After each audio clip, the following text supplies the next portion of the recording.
Bisnisnya apa sih, Bang? Ayam penyet Cabangnya di mana sih, Bang? di 6 negara sih. 6 negara. Gua ke dapur pisau bro, pisau udah gua ambil tuh.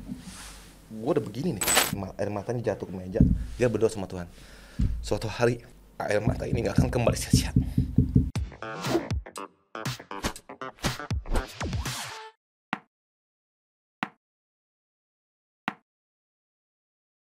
Bro, wih, Siap. serem.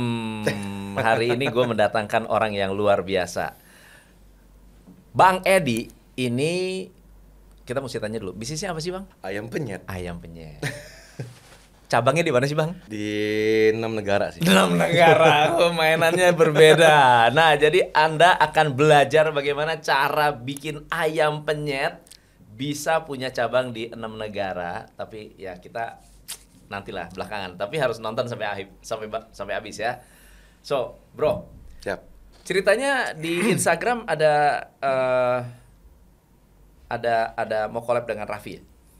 Atau Raffi datang ke Singapura? Datang sih kemarin. Datang ke Singapura. Di kontak sama Trans 7, Ah. kebetulan mereka ada syuting dengan turisme Singapura. Oke. Terus mampir gitu. Kenapa pilih The Penyet? Mungkin karena waktu itu di Singapura memang kita memang viral sih. Jadi maksudnya sebagai anak Indonesia yang menetap di Singapura, jadi diaspora Indonesia itu ya itu bisa ibaratnya bisa mengembangkan kuliner Indonesia gitu di Singapura, dan anak rantau gitu. Anak Dan rantau nih? Anak rantau. Ini bukan anak orang kaya. Gua rasa nih orang kaya nih. Awalnya orang-orang kaya. Awalnya Anak orang orang kaya. kaya. Gimana? Ceritain dari awal, Iya. dari awal. Jadi aku tuh tahun 92 ke Singapura pertama kali. Karena kan zaman-zaman dulu tuh kan ngetren anak-anak Indo pada sekolah ke Singapura tuh, SMP, SMA. Tahun Ngetren. 92? Tahun 92. Oke. Lagi ibaratnya lagi musim dah gitu Iya, kan. iya, iya. Nah, waktu itu 92 ke Singapura sekolah bahasa, habis itu ke sekolah high school, secondary school. Kalau di sini bilangnya apa, SMP, SMA lah gitu Iya. kan. Terus tahun 93 bokap bangkrut. Oh.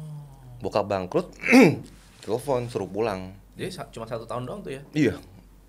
Enak tuh tiap bulan dikirim duit kan. Set. Oke. Teman-teman juga sama dikirim duit terus kan. Tahun 94 bokap bangkrut, suruh pulang. Nggak mau gua. Gue pikir gue pulang mau ngapain. Dengan keadaan Indonesia saya pikir, waduh, gue mau ngapain pulang. Akhirnya saya bilang, waktu saya masih ngekos kan. Ngekos tuh bayarnya, gue masih ingat tuh, bayaran ngekos waktu itu 1 bulan $1.200 waktu itu. Udah sama makan, udah sama lodging segala macam. Akhirnya gue bilang sama tante kos, saya udah nggak mampu lagi, saya bilang. Ya akhirnya dibantu sama ibu sama anti kosnya itu dibantu. Tapi bantu nggak mungkin lama kan. Akhirnya 3 bulan udah di alasan anak mau pulang segala macam. Jadi gue mau pulang, udah nggak bisa kirim duit dong, cari kerja. Jadi waktu itu cari kerja sampai apapun gue kerjain dah. Gue masih ingat kerja di Grand Hyatt Hotel tuh di Itu bagian memang di banquet. Singapura tuh underage itu boleh. Waktu dulu student pass masih boleh kerja. Oh, masih boleh kerja. Masih boleh. Tapi itu pun masih nggak jelas lah peraturannya gitu. Oke. Jadi dari pihak hotel dia terima, gue kerja 1 jam $5. Kerja tuh sambil sekolah waktu itu, masih tetap sekolah. Habis itu gue juga ibaratnya ngajarin les lah. Jadi ngajarin les, gue kerja di banquet di restoran, gue kerja di Planet Hollywood, gue jadi waiter, habis itu gue cuci piring. Pokoknya ada 3 job deh waktu itu. 3 job itu dalam 1 hari atau Dalam seminggu. bergantian? Dalam seminggu. Oke. Emang bisa part time ya kalau di Bisa. Singapura ya? Waktu itu masih Oke. bisa. Jadi jadi gue mesti ngehidupin uang sekolah sendiri. Ya. Dan gue juga mesti kirim duit ke orang tua kembali di umur 17. Nyokap waktu itu gimana? Nyokap kan udah pindah ke Jakarta waktu itu. Pindah ke Jakarta. Oh. Masih ingat tuh, dari rumah gua gede, habis itu orang tua tuh pindah karena udah bangkrut, nyewa rumah tuh di Cibodas. Cibodas kayak, ya Cibodas, Cibodas ya, dekat Tangerang kan. Kecil tempatnya. Nah, teman, waktu itu gue pikir gini. Kalau gue boleh susah, laki-laki susah nggak masalah. Tapi jangan sampai perempuan. Yaitu nyokap gua sama adik gua perempuan. Mereka nggak boleh susah. Jadi inilah yang buat gua tuh bertekad, yaudah gua mulai fight deh. Gua harus hidup nih. Gua harus survive supaya gua bisa kirim duit buat nyokap gua sama adik gua sekolah. Oke. Nah, waktu itu gini, orang tuh kan orang Padang. Adik gua itu gua pikir gini, udahlah dia ke Padang deh, titipin ke tante gua yang di Padang. Ya di Padang mereka lumayan berada lah. Iya.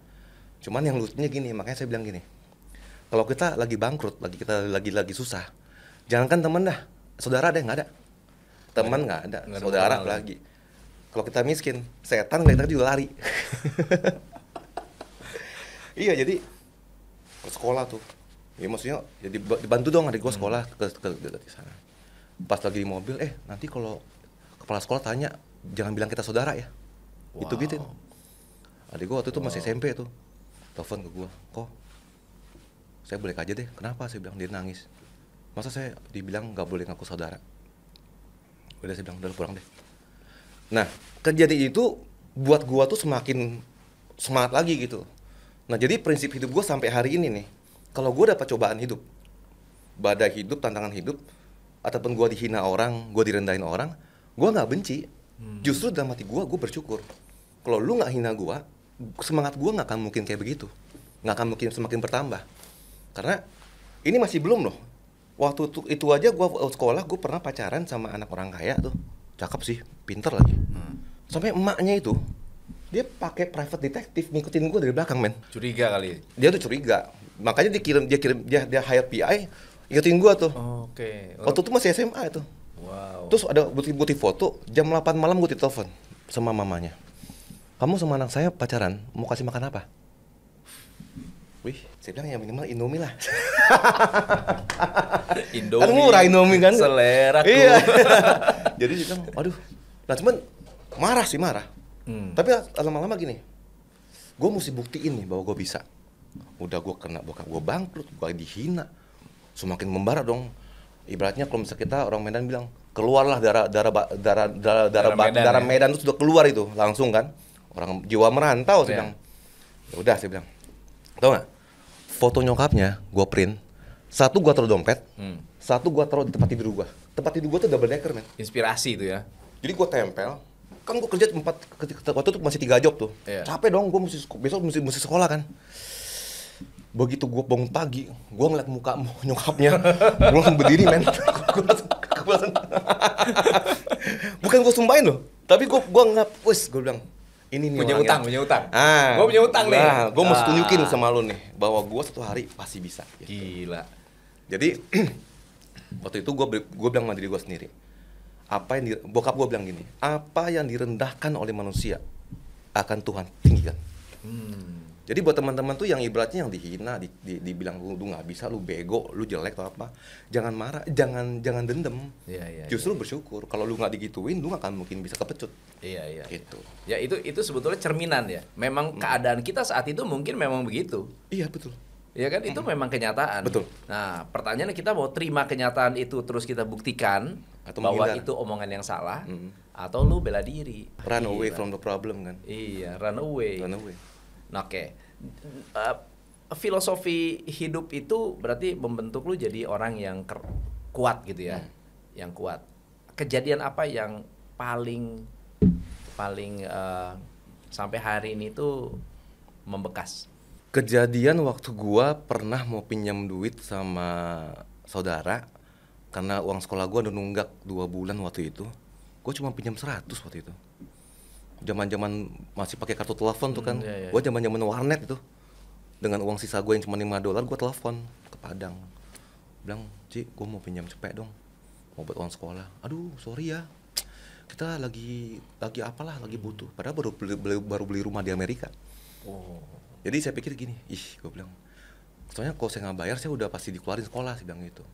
Ya, cuman akhirnya setelah itu ada yang malah orang yang kita nggak expect malah bantuin kita. Itu satu. Yang kedua yang tadi itu, yang saya dihina tadi itu, yang dihina dari itu. Dari pacar punya itu. Oke. Kalau mesti mau ingat, kalau mencoba untuk mengingat kembali, ada banyak sih kejadian-kejadian.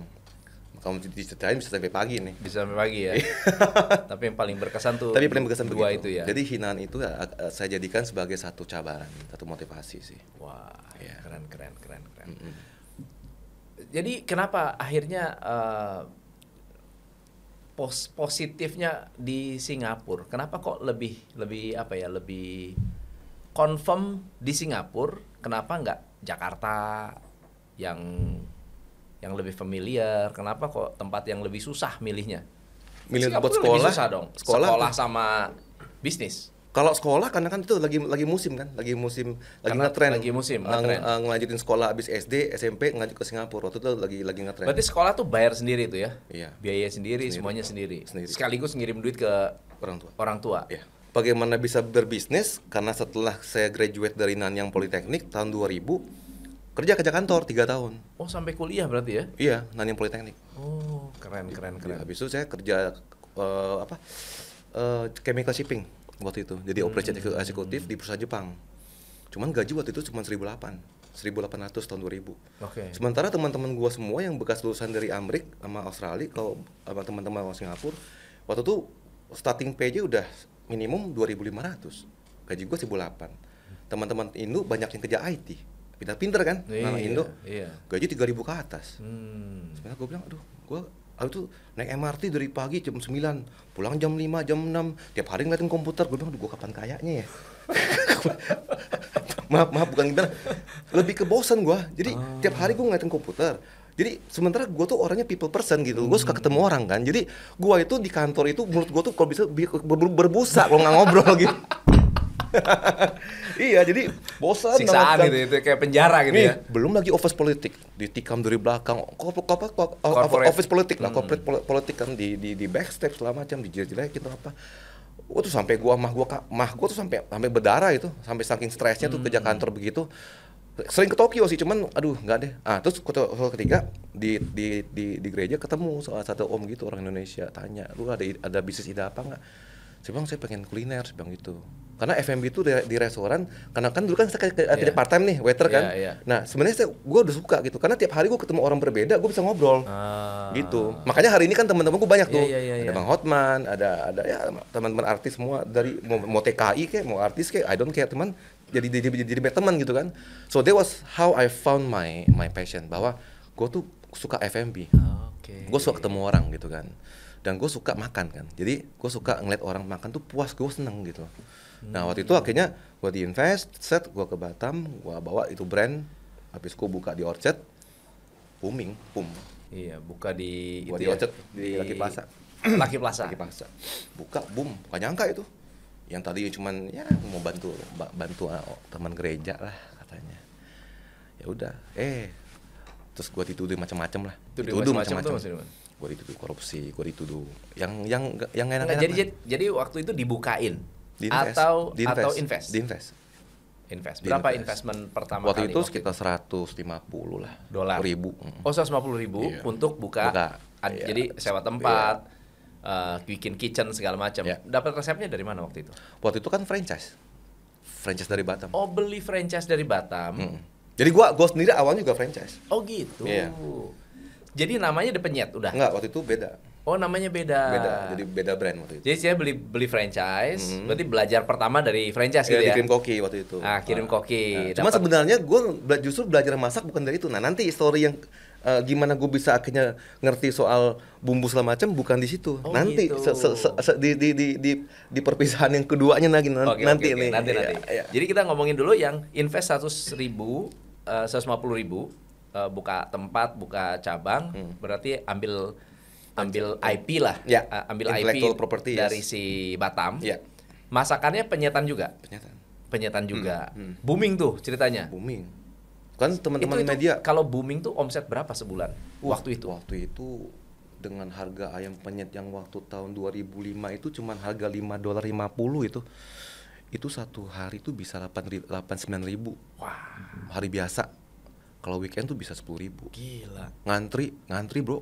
Itu sampai gua masih ingat bro, itu tempat pintu kan kecil-kecil ya Singapura pintu masih belum dibuka, itu orang udah ngantri men. Itu gua udah begini. Dan pernah suatu ketika ya. Tapi itu yang makan orang Indo atau orang Singapura? Campur. Gara-gara masuk TV waktu itu. Jadi ada teman media bantu masuk TV. Gua diwawancara masuk TV kan, langsung. Nah, kenapa gua bisa pilih Lucky Plaza? Karena gua pikir gini, kan dekat Mount E. Benar. Mount Elizabeth kan. Target gua adalah anak-anak Indo, orang Indo aja deh. Gak pernah saya berpikiran, karena gue pikir ini orang Singapura nggak mungkin lah bisa makan pedas, nggak mungkin lah makan ginian kan. Lantai 4 lagi di ujung waktu itu, lalat tuh nggak lewat itu. Tempat udah nggak sepi lah, akhirnya masuk, singkat cerita di bulan ke-8 gue dikeluarin, tendang. Bulan ke-8 dikeluarin, masih jalan tuh? Masih sih, cuman ya gitu-gitu aja sih. Oh, udah turun lah. Hokinya udah. Ini apa namanya? Kalau gue bilang sih bukan hoki ya, kalau gue bilang sih lebih ke Jimatnya udah dicabut jimatnya. Tiap orang udah ada ini masing-masing dan udah gitu gue percaya dengan karma. Iya, karma. Iya, Jadi iya, kita iya. akhirnya suatu saat waktulah yang akan menentukan gitu loh. Apa yang dia ngomong itu benar atau enggak gitu. Jadi gue sih dianggapnya dituduh korupsi lah, dikorupsi ini politik lah ya. Iya. Emang waktu itu bentuk kerjasamanya apa dengan investor saham itu? kosong. Oh, kosong. gaji saham Iya. kosong gitu. Iya. Oke. Terus Jadinya ditendang gitu aja. nggak tendang sih, Manji. Maksudnya, udahlah Ed, kamu buka sendiri aja gitu kan. Baik-baik sih. Iya, Jadi kita bisa juga baik-baik. Ya, udah kamu sendiri aja deh, banget. Oh ya Om, ya udah siap. Oke. Jadi memang udah memang harus begitu jalannya. Waktu itu kan sempat kan memang masih muda ya gitu. Saya pikir ya udahlah. Tetap apa yang dijanjiin tetap saya terima gitu. Saya terima yang bagian saham saya itu. Cuman kan nggak cukup buat mau bikin baru lagi nggak cukup. Iya. Kebetulan ketemu sama teman lama, teman satu batch dulu, Iya. teman sekolah. Gue pikir kali ini gue sama anak muda nih, seru nih. Ya udah bro, lu bagian marketingnya, lu bagian apa ya? Lu bagian accountingnya, pembukuannya, gue bagian ini ya. Gue bilang menu dari gue. Akhirnya gue ke Jakarta, gue cari koki. Oke. Nah di sini nih, gue ke Jakarta cari koki, dapat namanya Ibu Ati. Yang akhirnya Ibu Ati inilah yang menjadi ibu angkat saya. Oke. Deket banget, udah jadi kayak ibu. Dibawa ke Singapura? Dibawa ke Singapura. Waktu itu gampang mau Kenalnya di mana? apply, ada dikenal sama teman. Oke. Aja. Jadi zaman dulu mau apply permit buat koki masih oke Singapura. Zaman itu masih gampang.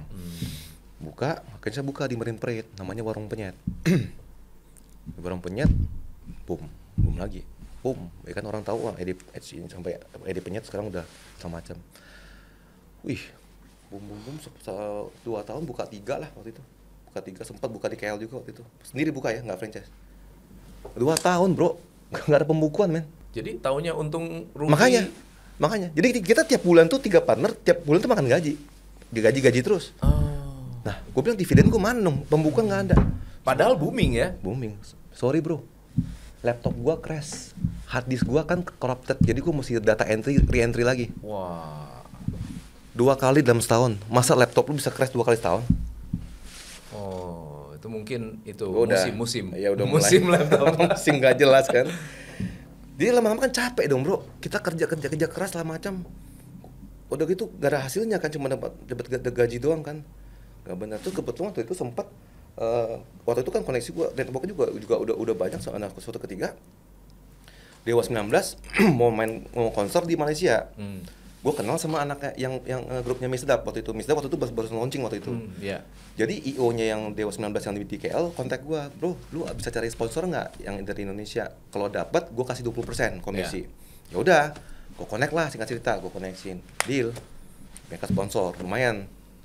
Tapi akhirnya gue nggak dapet sih, nggak ada, yang janji itu nggak dapet. Ya, tapi ya udahlah, gue bilang gue ikhlas lah udah. Nggak tahu gimana, partner gue tahu waktu itu, panggil gue, kita kan udah janji kan, kalau misalnya kita ada partner, kalau misalnya kita ada income dari side income mesti declare. Nah saya pikir begini, what I did cuman telepon doang loh. Bro ini mau main di ini, lu mau sponsor nggak ada. Gue cuma telepon doang loh, gue bilang. Yang kedua ini bukan nggak ada hubungan sama kuliner loh, nggak ada competition. Gue bilang Betul. tetap nggak bisa katanya, tetap lu mesti lapor sama kita. Udah gini aja katanya, lu jadi streaming partner deh, biar kita jalanin. Wah. Gue bilang gini bro, gue aktif aja, pembukuan gue nggak jelas, apalagi gue streaming partner kan, gue bilang. Cabut. Pas gue cabut bro, dompet gue cuma tinggal $600 tahun 2008. Itu 2 tahun tuh ya? 2 tahun. Udah gue keluar duit, gue keluar tenaga, gue keluar ide, semua dari gue tuh. Gue keluar, uang gue cuma tinggal 600. Berarti gue kembali cerai, berarti kan perceraian gue kedua kali nih. Dalam hati gue pikir gini, apa kata dunia? Orang pasti berpikir gue problemnya. Bener dong? Bener. Ya lu cerai 2 kali, pasti lu yang problem nih. Iya kan? Bener. Gue akhirnya harus cari ngekos kembali. Gue harus mencari tempat kos yang murah di Tampines waktu itu. Gue dapet dengan harga kos gue itu sekitar $350. Nggak ada AC. Dapat tempat yang nggak ada AC. Gue di kamar tuh bro. Gue udah capek kan, 2 kali. Nah ketika kita lagi down, setan masuk. Udah kamu useless, udah akhiri aja hidupmu, you are useless, you will never go up again. Udah setan udah mulai tuh di kamar sendirian bro. Gue ke dapur, pisau bro, pisau udah gue ambil tuh. Gue udah begini nih, Mau ngapain tuh? Bunuh diri. that's it, iya. Gue udah udah malu udah menghadapin orang-orang karena orang masih berpikir gue masalahnya. Dan buat gue mau kembali lagi tuh capek bro, capek loh. Apalagi mulai dari F&B nol tuh lagi. capek banget kan. Dan dengan jasa gue pikir-pikir gila men. Kok kenapa terjadi? Kok hidup gue kok kayak begini ya? Baru mau begini aja, begini lagi. Mau gini aja digencet lagi. Pisau bro. Nah pas udah gitu, udah di sisi gini bilang tahan. Sorenya teman gue telepon, yang teman gue, bro, yuk malam kita hangout deh. Kita ketemu di Kelaki katanya. Ya udah gue bilang. Kelaki, tuh ngumpul tuh anak-anak Indo kan.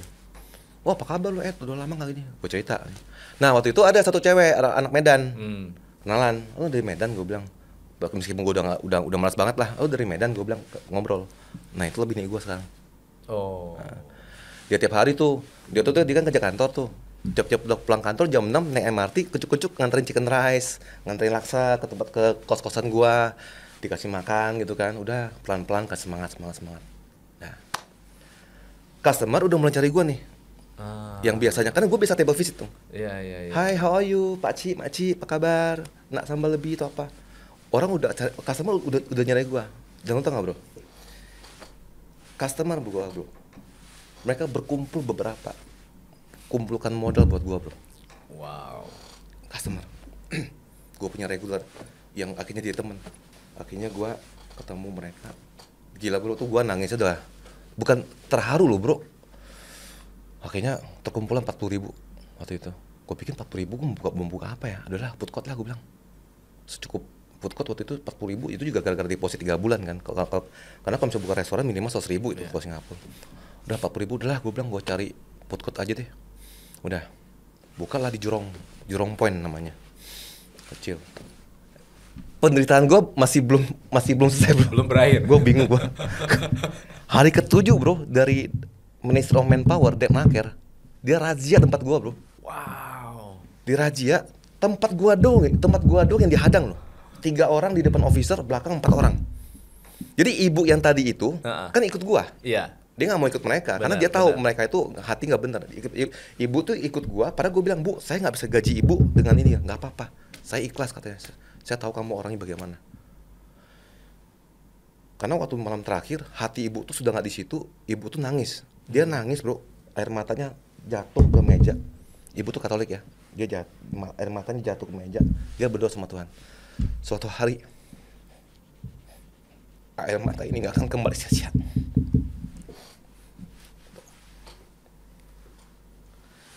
Jadi, sorry bro. Wow. Gila ya.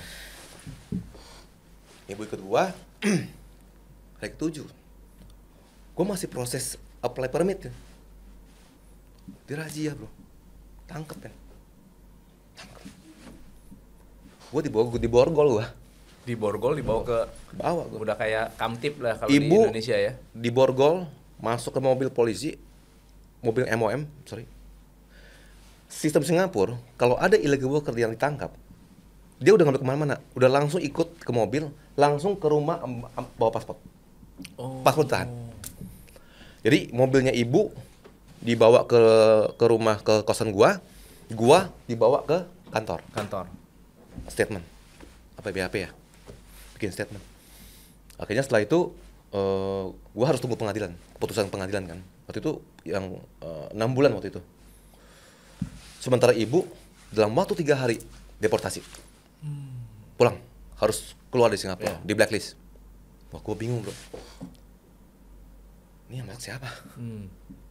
Sementara gue tinggal di kos-kosan itu, dapur gue tuh yang ya kayak dapur kos-kosan gimana sih bro? Yang Rina gitu, yang cetek-cetek itu kan, yang kompor gas.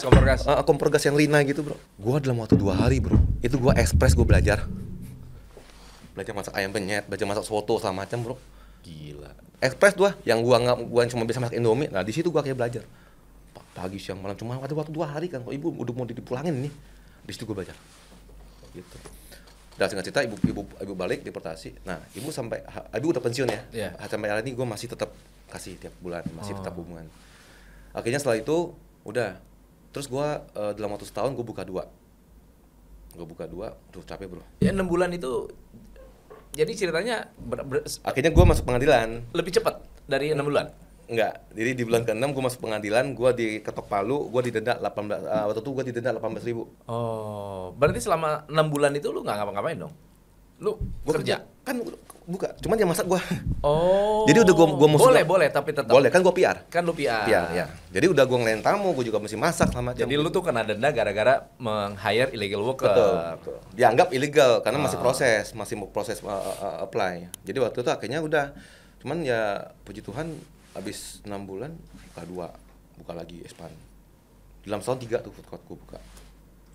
Akhirnya teman customer orang itu tanya, kok kenapa lu nggak franchisein? Apa tuh franchise? Gue bilang kan, maksudnya gue nggak ngerti soal franchise. Gue bilang udah coba aja kan, kok ada pengalaman.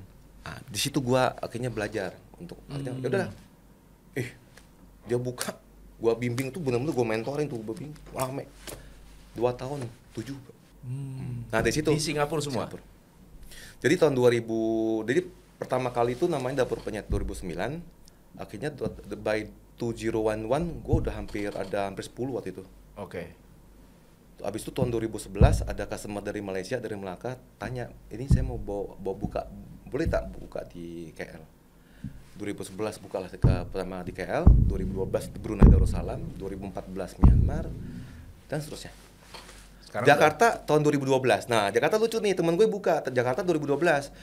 Dia ada tempat tuh di ITC Roximas. ITC Roximas ada handphone apa sih? ITC Roximas ya? ITC Roximas ya. Food court tuh.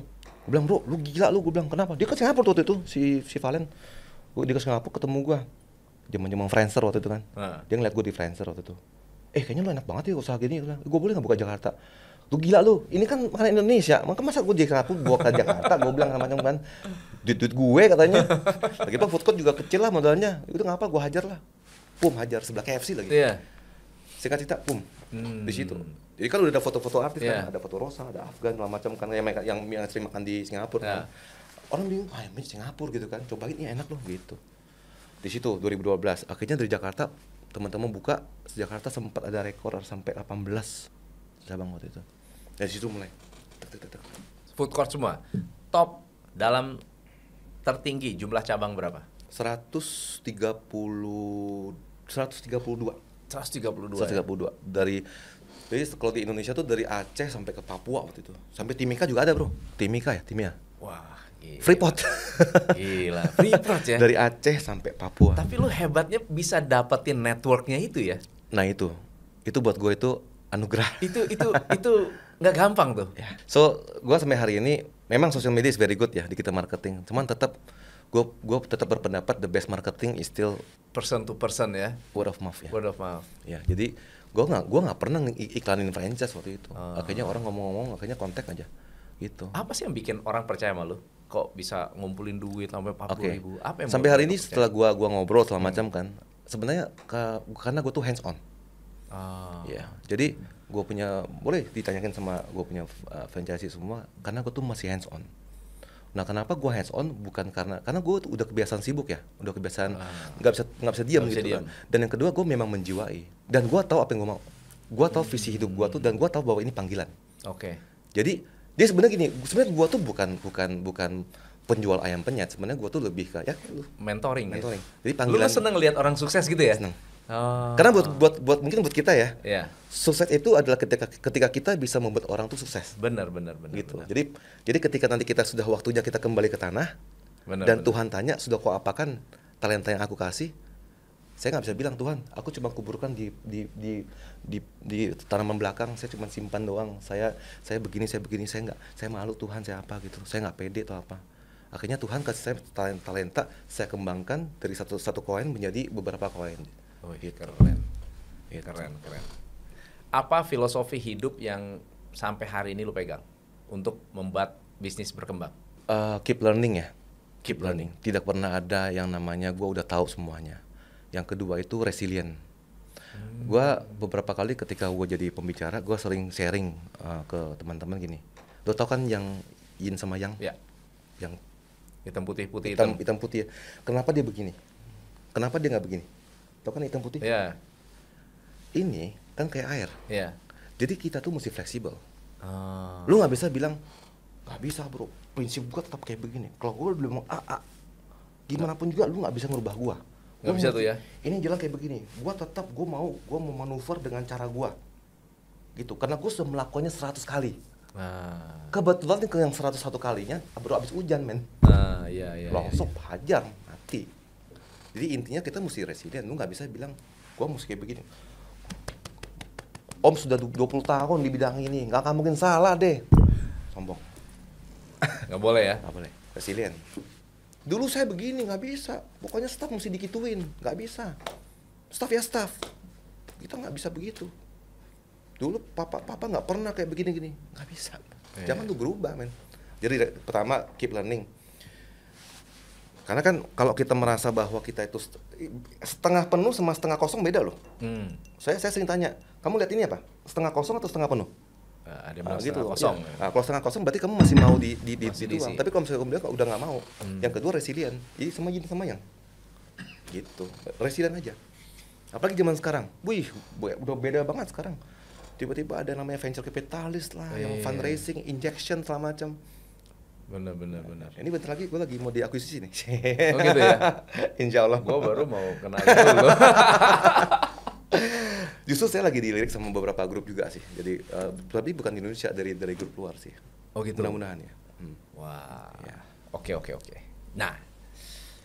Wah gila nih, keren banget. Ternyata story-nya di balik itu lebih ini ya, lebih intens ternyata ya. Orang kan banyak tuh ngeliat kita tuh sukses di depan doang. Orang lihatnya nggak tuh, tahu bro. lu tuh gampang. Oh Singapura gampang. Orang juga nih, ngeliat tuh mana gampang anak banget sih orang coach ini. kaya. Ini coach cuma Iya, ngomong-ngomong cuma doang, gampang doang. banget dapat duit. Orang nggak Iya. tahu dari bawahnya tuh gimana cara Bener, naik ke atas. Kan nggak bener, tahu kan. Orang bener. itu. Benar. Makanya hari ini kita kupas tuntas deh. Iya, nggak gampang ternyata ya.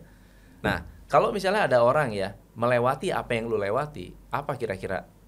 Misalnya gini ya, lu tuker badan, siapalah melewati apa yang lu lewati, menurut lu sanggup nggak? Memang umur nggak bohong sih bro. Umur nggak bohong. Kalau mungkin sekarang gua 46 ya. Mungkin kalau sekarang gua kembali kayak masa dulu kayaknya gua sekarang aja juga kalau suruh gua masih sih gua masih terbang sana sini kan segala macam, tapi stamina-nya udah nggak kayak dulu gitu loh. Jadi gua bilang sih umur sih nggak bohong sih. Cuman itu lagi gua mesti resilient dong. Iya.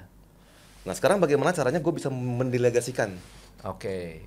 otoritas dan beberapa job scope ke tim gua. Oke. Gitu. Jadi gue sekarang harus membimbing mereka supaya nanti kedepannya mereka menjadi edi penyet yang berikutnya.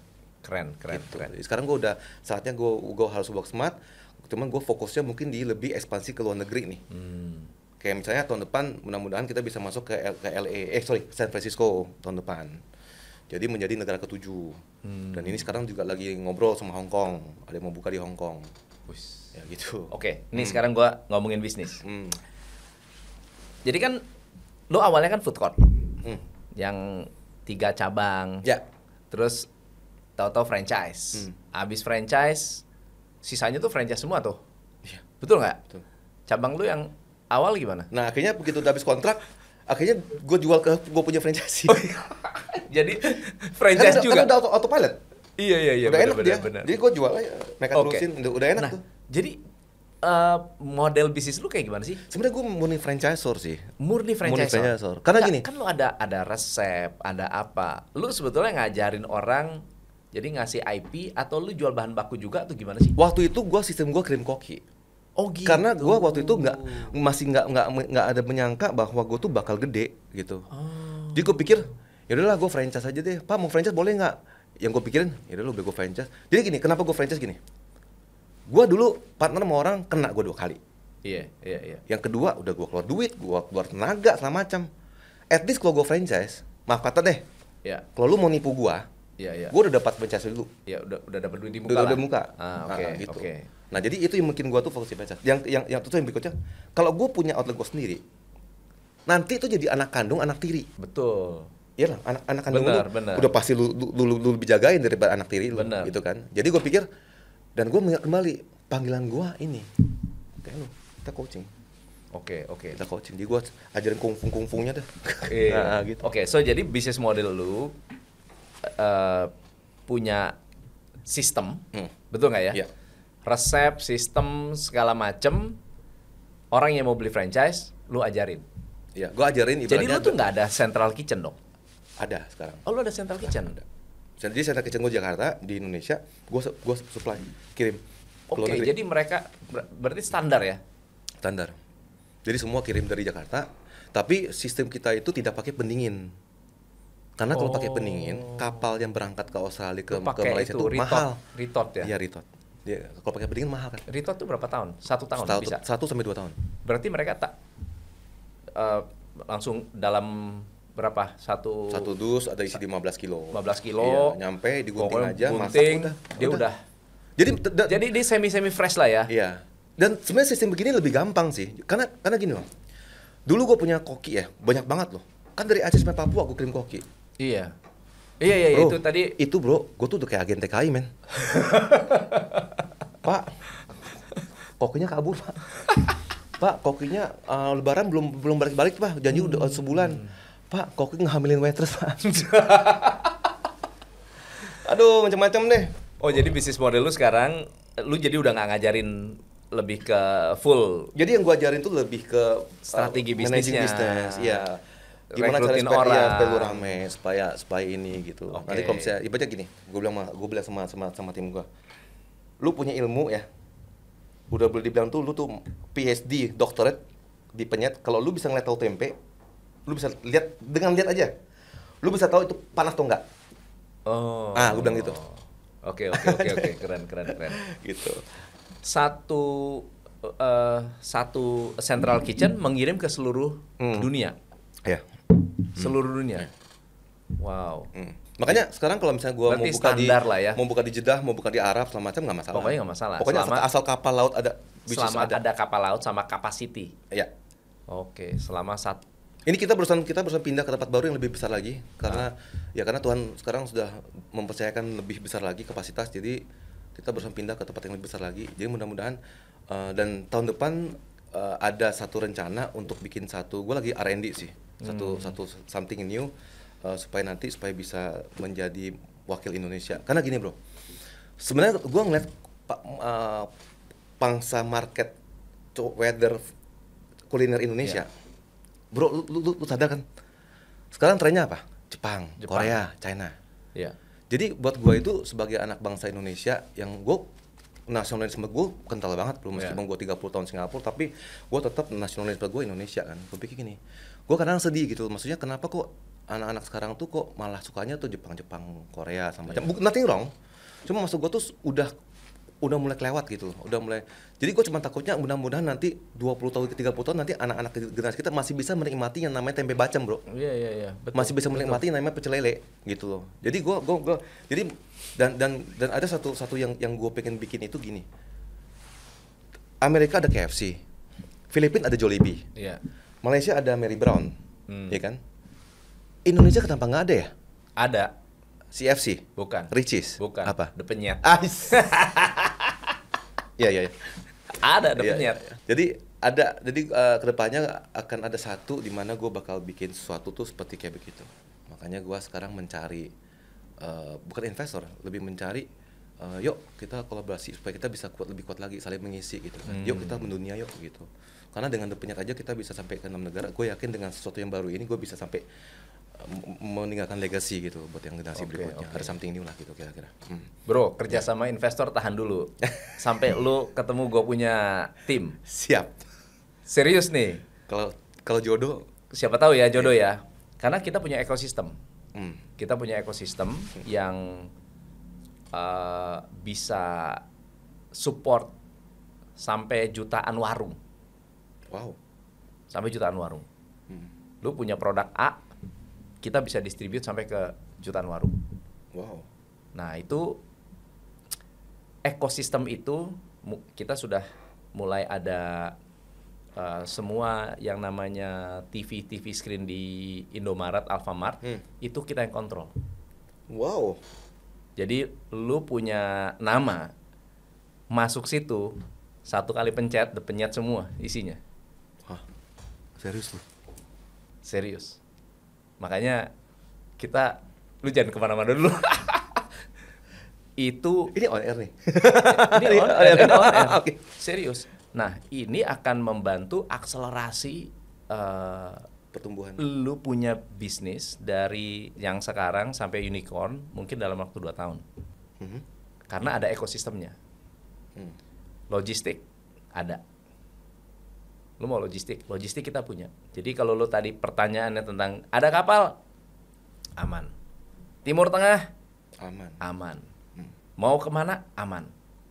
Apalagi sekarang lu udah punya infrastrukturnya, udah proven. Tinggal disuntik. Bukan lu nggak butuh duit. Kalau menurut gua, lu nggak butuh duit. Tapi lu butuh network yang bisa membuat lu tidak bekerja.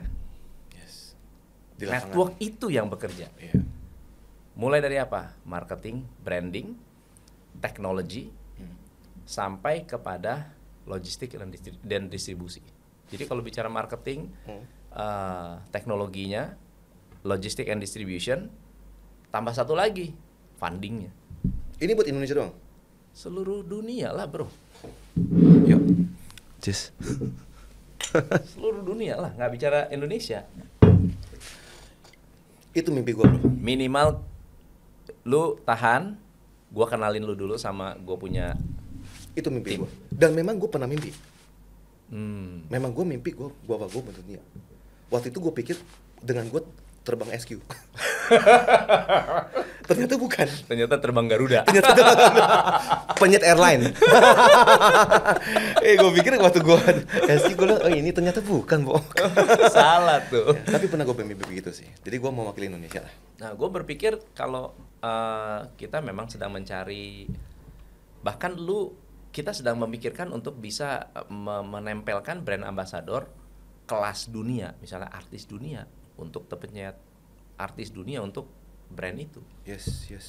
Jadi lu tuh diwakili bukan oleh Raffi Ahmad, tapi diwakili oleh let's say siapa gitu, Jessica Alba, The Penyet, atau artis Korea atau siapa gitu. Itu ya yang akan membuat visi lu untuk mendunia ya bener-bener bermainnya mendunia.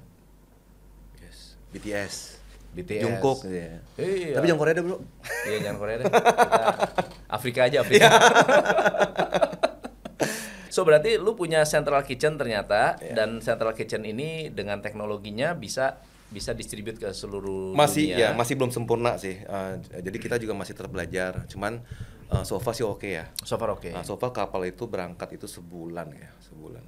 1 bulan. Berapa? Ya, sebulan ya. Dan ke Melbourne berapa? 4 minggu ya? 4 minggu sampai 8 minggu. 4 minggu sampai 8 minggu. Kalau omset 1 bulan di Australia sama Singapura beda nggak? Revenue wise. Oh beda. Beda. Jadi gini, ayam kita di ayam penyet di Australia, di Melbourne sama Sydney. Ini baru balik nih dari Sydney. Bulan lalu kita buka di Sydney di Burwood. Chinatown luar biasa, Bro. Tuh ngantri, Bro. Masa ya? Di Burwood, Melbourne ada 3. Satu di Littlewood Street, satu di Lygon. Terus satu ayam kita jual, nah kita pakai strategi pricing memang sih. Orang lain jual 14.90, kita jual 2.90. Secara omset Sydney baru buka kemarin itu responnya beda banget sama Melbourne. Gila, Bro, tuh ngantri, Bro. Itu sampai kemarin gila di atas 10 ribu. Wow. Yang Sydney. Kalau yang di Melbourne konsisten tuh. Sehari 10 ribu. Kalau di Melbourne itu sekitar di atas 100 ribu lah sebulan. Ada 3 di Melbourne dan rencana tahun depan buka di Brisbane sih. Jadi ada satu couple, very nice couple orang Indonesia juga yang menatap di situ. Andi sama Juli, mereka franchise pertama kali tahun 2019. Sebelumnya mereka buka klinik kopitiam 9 tahun, akhirnya dia mendapat panggilan waktu itu. Nah, kadang-kadang tuh di event appointment tuh benar-benar, Bro. Mereka tuh sebenarnya mau franchise tuh brand yang lain, ayam penyet. Nggak tahu gimana, pas kebetulan gua ada di Jakarta, dia Google nggak tahu gimana dapat nomor gua. Pas gue Jakarta ketemu yang hebatnya, Bro, dia nggak coba loh, langsung deal. mungkin dia salah beli gua rasa. Gua niatnya mau beli penyetan Beli yang kucing, lain gitu. Gua beli kucing dalam karung beli, ini. beli ayam dalam karung gitu. Wah, Jodoh sih ya. Jadi mereka tapi itu luar biasa benar-benar sukses. ya. Itu nggak bisa konspirasi alam semesta itu. Iya. Alhamdulillah banget tuh di Australia nama depannya itu, makanya gua ngeliat pas kalau misalnya ke Melbourne, ke lihat Korea, Jepang segala macam, gue Indonesia bangga. Karyawan berapa? Tergantung. Kalau size. di Jakarta saja. Di Central Kitchen Heeh. 12 ya, sama 15. Kantor gua, jadi kantor di atas, bawah produksi. Efisien banget ya. Iya. Jadi gua komunikasi lah telepon. Ya tapi memang tim gua tuh ujung tombaknya juga tim gua, mereka tuh sangat solid sih. Marketing. Marketing gua. Lu sendiri. Ya, marketing branding gua. Keren. Iya. Jadi sama Raffi ada planning apa ke depan? Oh enggak, ada gua ngajakin ketemu lah. Oh gitu ya. Ya, karena gua ngeliat gini. Seperti gua bilang kan work smart kan. Sekarang udah saatnya gua udah umur segini, gua jadi tanpa mengurangi profesionalisme ya. Iya. Makanya saya bilang gini, sayang bro, banyak artis punya nama, punya network segala macam, media segala macam, tapi banyak yang gagal gitu. Ownership lu masih sendiri kan? Apanya? Ownership. Masih. Saham lu masih Brand sendiri. ownership Lu, gua, holding gua masih sendiri. Oh, Gua oke. udah nggak partner. Oke, nggak ada partner. Jadi kalau misalnya ada sama- sesuatu yang baru, gua mau ciptain. Gua suka ciptain yang sesuatu yang baru, bro. Tapi tetap Indonesian food ya. Jadi gua Oke. lagi mau ada satu produk Indonesia. Karena kan kalau misalnya gua gandeng ini kan gua lebih cepat akselerasi. Betul. Kalau dulu gua it took me 3 years untuk gua kuasain Aceh sampai Papua, 5 tahun.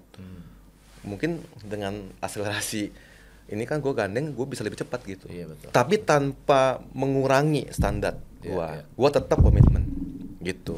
Tapi Indonesia kan masih besar ya. Lu ada rencana untuk kembangin Indonesia nggak? Justru gini, gua lagi kalau Indonesia tuh seperti gue bilang tadi, sekarang market itu lagi tergila-gila dengan drakor dengan Korea, Iya, Jepang betul, dan China ya. betul. Jadi biarlah ini, contohnya dulu kan bubble tea juga tumbang juga akhirnya. Iya. Apalah segala macam tiba-tiba. Nah sekarang apa hotpot lah, High Tea lah apa segala Iya. macam.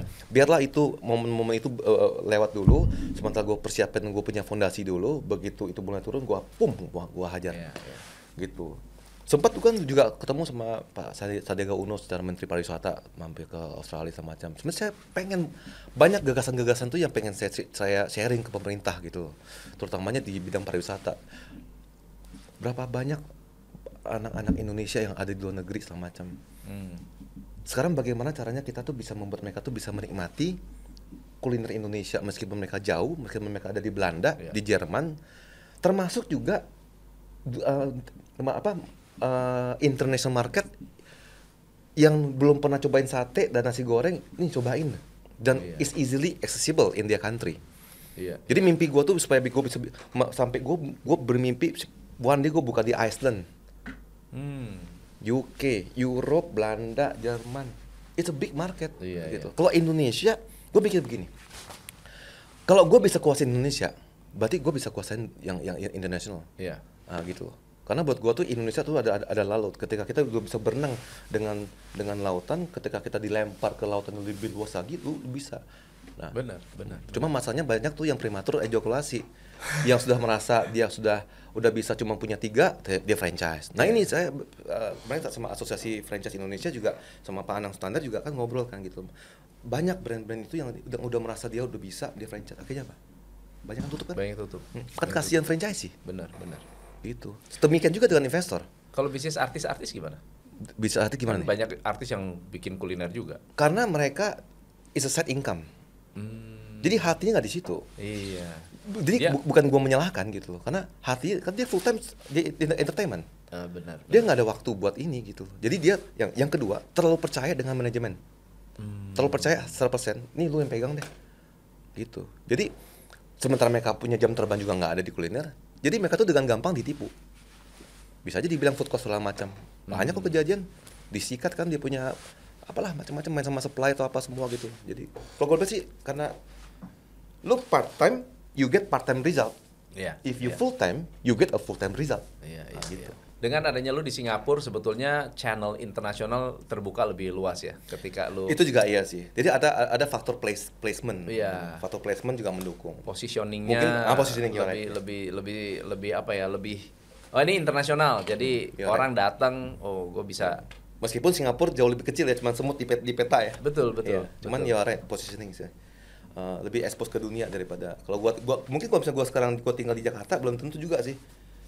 Mungkin justru karena gua tinggal di Singapura gua bisa kayak gua juga bisa jadi IO, gua bikin konser juga, ketemu sama teman-teman Indo juga gitu.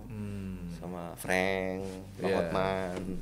Bro, ada pesan apa buat para pengusaha di luar sana tentang 2024? Apa yang lu lihat di 2024? Sebenarnya tahun ini tahun yang boleh dibilang tuh challenging sih. Challenging, ya? Dan dunia itu sedang berusaha mencari jati diri setelah pandemi ya. Awalnya kan orang berpikir bahwa trennya sekarang orang-orang udah maunya outdoor nih. Ya kita lihat lah berapa lama gitu kan. Jadi ini sekarang ibaratnya sedang lagi adjustment nih. Nah jadi kalau gue bilang sih lebih agak sedikit slow down aja dulu, slow down. Ini buat Indonesia lah ya. Iya. Nah, kalau buat Singapura justru kita malah.